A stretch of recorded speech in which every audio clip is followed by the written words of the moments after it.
Welcome back, everyone. Today we're going to be talking a little bit about manifestation and imagination.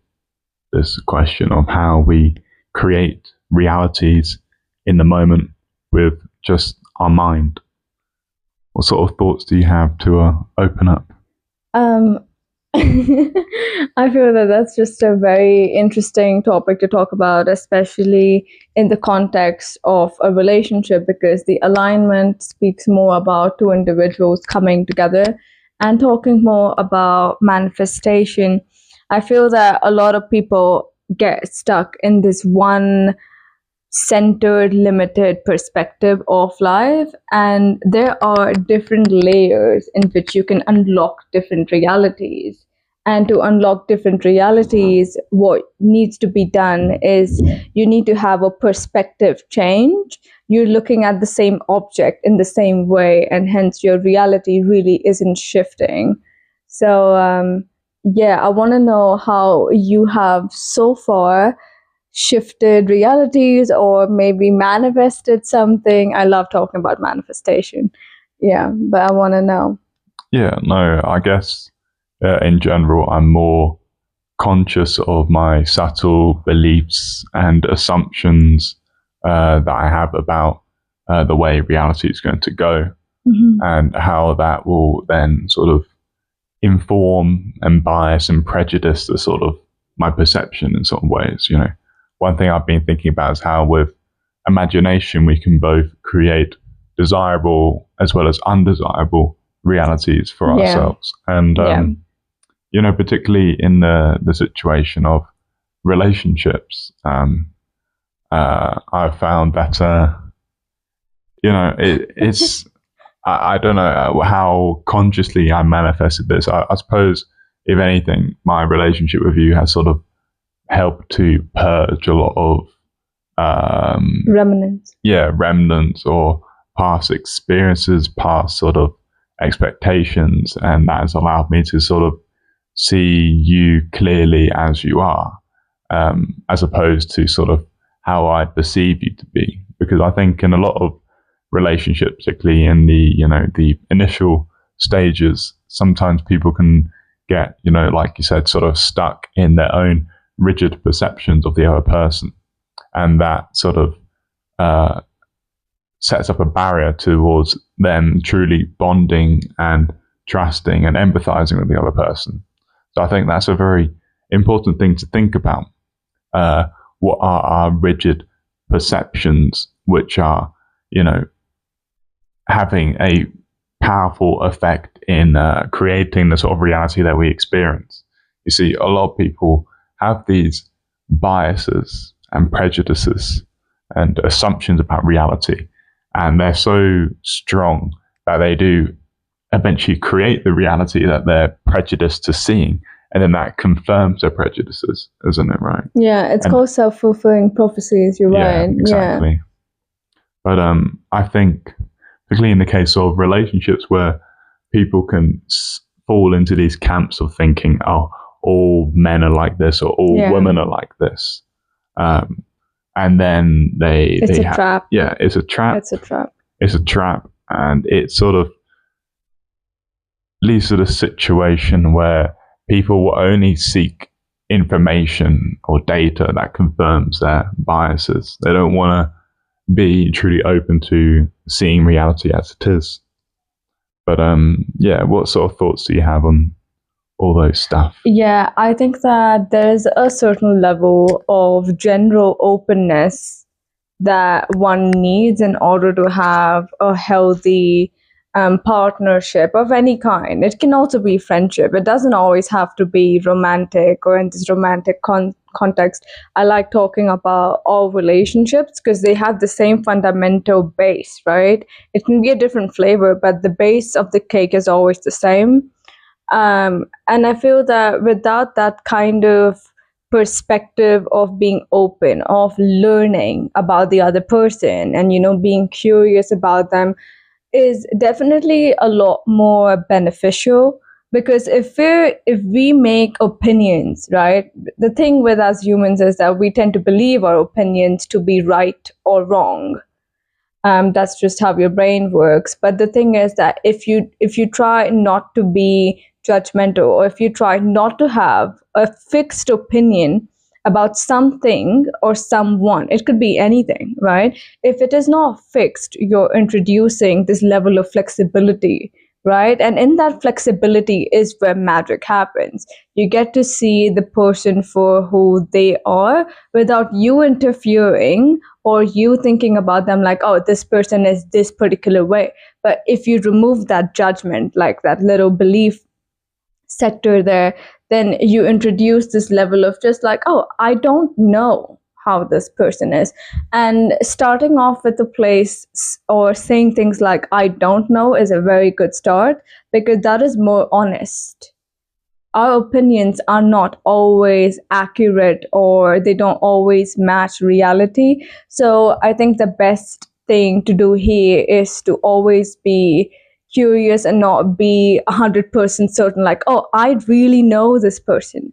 No, you don't, because people change, people evolve constantly, and that's just how it is. And I don't think a person ever really stays the same.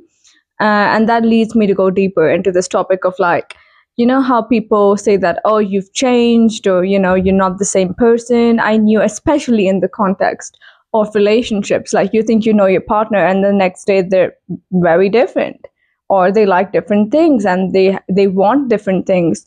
So I think it's always key to realize that nobody ever stays the same. You yourself never stay the same. So how can you think in that rigid manner for the other person? And I think it's just the nature of life, really. It's impermanence of every kind. Impermanence penetrates through our every situation in life. I think the main purpose of us being here and being on this planet and earth and being human and all of that is just to get comfortable with the fact of impermanence. But yeah, that's just what I think. Yeah, I know. Interesting. But I went into a little flow there, but no, it's yeah, a beautiful because flow.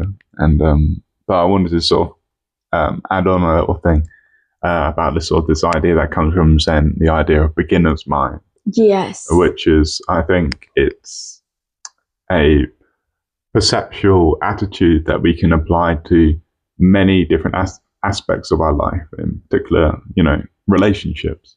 And beginner's mind essentially means that you're looking at a situation without any biases or expectations or hidden assumptions or beliefs. You're just trying to see reality the way that a child would see reality.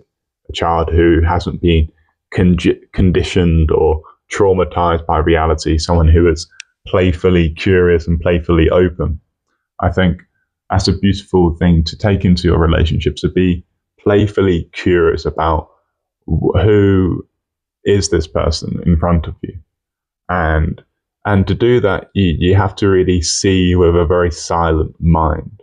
You have to silence that internal egoic narrator who is constantly analyzing, ruminating, evaluating, and you're saying, oh, they did this thing, that means this, or oh, they said this, that means this. When we're anxious, when we're insecure, we're constantly trying to extract meaning, and ego often arises within the survival context, within this protective, defensive context, where perhaps we've been hurt in the past, and that leads to the situation when we fear being hurt again. So even very subtle cues, we will interpret them as danger. Yeah, as danger.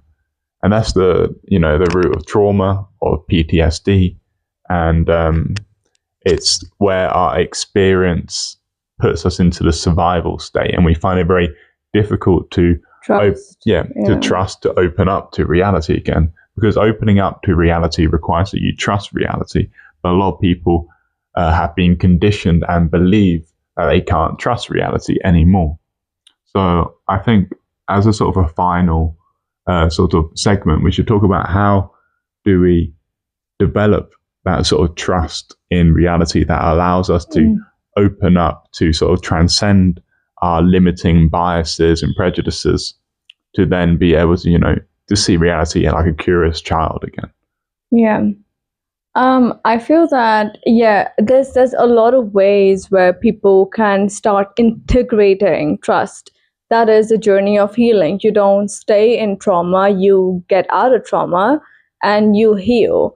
So I feel that to start with something small, like go small first, find things in your day that make you feel grateful or good. Let's say that you went outside and you wanted this one particular item, but then that store never has it in stock or whatever, and then you just place an intention like, oh, when I go today, maybe I'll find it. You don't be pessimistic about it, like, oh, this store never has that thing that I want, like it's pointless going there. No, you decide your outcome. Like, obviously it's not going to be as though like you think it and it's going to happen, but well, it doesn't matter if it's happening in reality or not. What it matters is how you're conducting yourself. Yeah. Or even It doesn't matter if your reality doesn't match. Or even you sort of imagine yourself, oh, if they don't have that thing in stock, maybe they'll have something else. Exactly. We need it. I think as humans, we're so attached to this one thing. Let's say one good thing happened, like one good memory, and we're stuck with that our entire lives. Like, oh, that one good thing that happened. It's like eating leftovers of memories. We don't have anything new and fresh because we just think that the good is limited. Like, oh, if something good's gonna happen, that's rare, something good happening to me is so rare. Maybe it's once in a blue moon I find something or someone I like. But the thing is, you have to start treating miracles as casual, like that's just your life. That's affirmations. That's what everyone's been talking about. Affirmations are basically reprogramming your brain, to conditioning your brain to seeing the miracles in everyday life. A miracle isn't just a once in a blue moon kind of a thing. If you train your brain to see the good in the small stuff, like a habit, right? Atomic habits.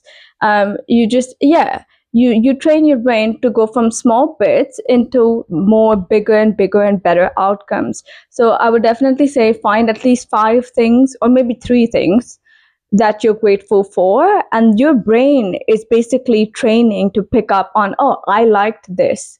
This felt good. Oh, this unexpected thing happened and it made me feel good. That's evidence. Your mind is looking for evidence. It's constantly looking for things to reflect back, because everything's a reflection, right? So if you place an intention, most likely you will see that intention being reflected back.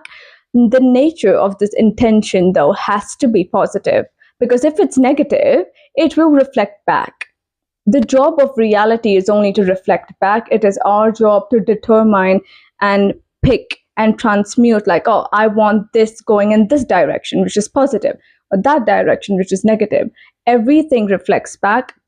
And that's why I think that we may not create our reality entirely on our own, but we do have a major part of conducting our experiences in perspectives. So I think it's very important to always have like a higher or a best outcome perspective. And obviously it's not easy, especially when you're in the thick of it. But you have to start making a habit of thinking good things, and not just good things, thinking that, you deserve it. You deserve the best. So why wouldn't it work out? Why wouldn't it work out? Your mind is limitless. So it's just certain things that you have to accept. When you feel worthy to receive, you need to feel worthy that you're good enough to have all these good magical things happen to you. And you have to sit with that. It's not easy to receive good things, It's crazy because I've manifested a bunch of things, including my husband. But so it's crazy because you imagine one day you're sitting in a room, right? You're sitting in a room and you're thinking like, oh, it would be so nice to have a husband and babies and like a rose cup of tea or whatever. You're in a forest. And then time flies by and poof, it happens. What are you going to do when it shows up? You need to be prepared to handle that level of high vibrational happiness. Happiness is not easy to handle. You know how grief is very difficult to handle? Happiness is also very difficult to handle for some people, because we don't come by that often based on our traumas and our situations. So we should really prepare for immense happiness. Yeah, that's what I think. Yeah, that's pretty potent. I think that's a good place to sort of to sign off. Yes.